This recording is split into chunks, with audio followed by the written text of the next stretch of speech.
దేశవ్యాప్తంగా సార్వత్రిక ఎన్నికలు జరిగాయి. ఏపీతో పాటు మరో 3 రాష్ట్రాల్లో అసెంబ్లీకి ఎన్నికలు జరిగాయి.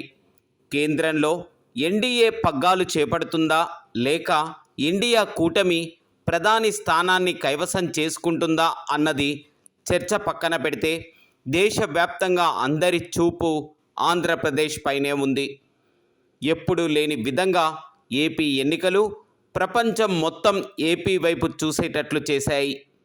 ఏపీలో ఎన్నికల ఓటింగ్ సరళిని పరిశీలిస్తే 88% పైగానే ఓట్లు నమోదు అయ్యాయి.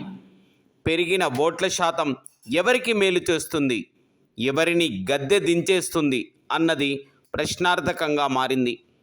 టీడీపీ, బీజేపీ, జనసేన కూటమి ఏపీ పీఠాన్ని అధిష్టిస్తుందా లేదా వైసీపీ అధిష్టిస్తుందా అన్నది జూన్ 4వ తేదీన తేలనుంది.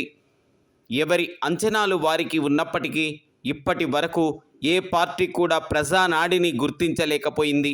మంగళవారం సాయంత్రం 4 గంటల్లోపు 5 ఏళ్ల పాటు ఏపీని పాలించేది ఎవరో తెలిసిపోనుంది. అటు కేంద్రంలో మోదీనా, రాహుల్ గాంధీనా అనేది కూడా స్పష్టమవుతుంది.